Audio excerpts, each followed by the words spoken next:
साल 2019 की बात है। शिवसेना और भाजपा एक साथ प्री पोल अलायंस में चुनाव लड़ रहे थे और यह तय हुआ था कि देवेंद्र फडणवीस मुख्यमंत्री बनेंगे। और उसके बाद जब चुनावों के परिणाम आए तो शिवसेना इस बात की मांग करने लगी कि 2.5 साल वाला फॉर्मूला लगाया जाए और 2.5 साल भाजपा का मुख्यमंत्री रहे और 2.5 साल शिवसेना का। भाजपा ने इस बात से इनकार कर दिया और उसके बाद शिवसेना ने अपनी राहें अलग कर ली। तय यह हुआ कि शिवसेना अपना मुख्यमंत्री बनाएगी और उस सरकार का नाम दिया जाएगा महाविकास आघाड़ी सरकार। सरकार में कांग्रेस और एनसीपी शामिल होंगे और इसके बाद बवाल मच गया। लेकिन अगले दिन जब सुबह सब लोग सोकर उठा तो देवेंद्र फडणवीस मुख्यमंत्री की शपथ ले चुके थे और उनके साथ शरद पवार के भतीजे अजीत पवार उप मुख्यमंत्री की शपथ ले चुके थे। और उसके बाद शरद पवार ने पार्टी को टूटने से बचा लिया। अजीत पवार फिर से वापस एनसीपी में आ गए और देवेंद्र फडणवीस को फ्लोर टेस्ट में आना पड़ा।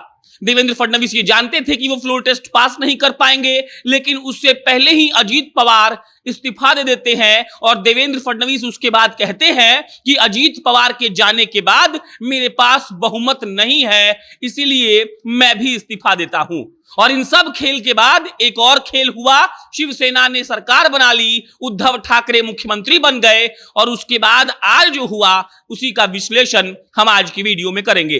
अब नमस्कार, मेरा नाम प्रशांत राय है। ये वीडियो नेटिव क्लैब के द्वारा प्रायोजित है। नेटिव क्लैब एक ऐसा ऐप है जो बिहार के खास चीजों को भारत भर में भेजता है। और अभी जो आम का सीजन चल रहा है, तो अगर आप दूधिया आम से वंचित हैं तो आप इनके वेबसाइट www.nativeclub.com पर जाइए और वहां से आम ऑर्डर करिए। आप अगर छूट लेना चाहते हैं तो कूपन कोड में जनता जंक्शन 10 डालिए और आपको 15% का छूट मिलेगा। बहरहाल महाराष्ट्र में जो हुआ है वो वाकई में ये दर्शाता है कि देवेंद्र फडणवीस और भाजपा ने एक नया खेल कर दिया। 80 घंटों में देवेंद्र फडणवीस की सरकार गिर गई थी। अजीत पवार ने इस्तीफा दिया और उसके बाद देवेंद्र फडणवीस को इस्तीफा देना पड़ा था।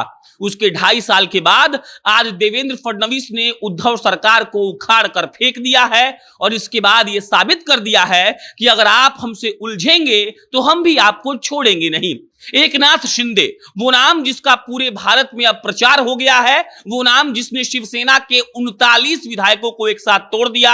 आज सिर्फ जो पिछले 2 बार पार्टी को तोड़ने की कोशिश की गई थी तो छगन भुजबल 8 शिवसेना के विधायक लेकर गए थे, नारायण राणे 10 शिवसेना के विधायक लेकर गए थे, लेकिन एकनाथ शिंदे 39 शिवसेना के विधायकों के साथ पार्टी छोड़ते हैं। उद्धव ठाकरे को सुप्रीम कोर्ट से झटका लगता है और उसके बाद पूरे भारत को यह लग रहा था कि मुख्यमंत्री की कुर्सी पर देवेंद्र फडणवीस बैठेंगे, लेकिन ऐसा नहीं हुआ। देवेंद्र फडणवीस को कहा जा रहा है कि सिर्फ बदला लेना था। उन्होंने उद्धव सरकार को यह बता दिया कि अगर आप मेरी सरकार गिरा सकते हैं तो हम भी आपकी सरकार को गिरा सकते हैं। जो एकनाथ शिंदे के साथ विधायक भागे थे वो बीजेपी शासित राज्य में रह रहे थे, उनकी खातिरदारी बीजेपी कर रही थी। लेकिन अभी जो कुछ देर पहले प्रेस कॉन्फ्रेंस हुआ तो उसमें इस बात का ऐलान किया गया कि बीजेपी का मुख्यमंत्री नहीं होगा, एकनाथ शिंदे मुख्यमंत्री होंगे, भाजपा सरकार में शामिल होगी, लेकिन देवेंद्र फडणवीस कोई पद नहीं लेंगे, कोई मंत्री नहीं बनेंगे। इसका मतलब अगर आप समझते हैं तो आप समझ सकते हैं कि देवेंद्र फडणवीस मुख्यमंत्री रह चुके हैं और कोई छोटा पद वो नहीं चाहते हैं। और हो सकता है कि ये भाजपा का प्लान हो कि शिवसेना के जो सैनिक है, शिव सैनिक हैं और जो महाराष्ट्र के लोग हैं, उनको ऐसा ना लगे कि भाजपा ने पार्टी तोड़ी है और भाजपा सत्ता की लोभी है, इसीलिए ये डिसीजन लिया गया है। कहा जा रहा था कि एकनाथ शिंदे ने भाजपा और देवेंद्र फडणवीस को कहा था कि आप मुख्यमंत्री बनिए, हमको उप मुख्यमंत्री बनाइए, लेकिन भाजपा ने इस बात से इनकार कर दिया और कहा कि आपके समर्थन से हम सरकार बना पा रहे हैं। और देवेंद्र फडणवीस का वो बयान कि सिर्फ हिंदुत्व के लिए हमारी पार्टी इनको समर्थन दे रही है, इसीलिए मुख्यमंत्री आप बनिए, हम सरकार बहुत स्मूथली चलाने में आपकी मदद करेंगे। और आज शाम को 7 बजे एकनाथ शिंदे मुख्यमंत्री की शपथ ले लेंगे। मंत्रिमंडल में भाजपा शामिल होगी, लेकिन उसमें देवेंद्र फडणवीस नहीं होंगे। भाजपा का पूरा समर्थन शिवसेना से भागे हुए उन 39 विधायकों को रहेगा और महाराष्ट्र में सरकार बन जाएगी। अब भाजपा क्या खेल कर रही है वो समझिए।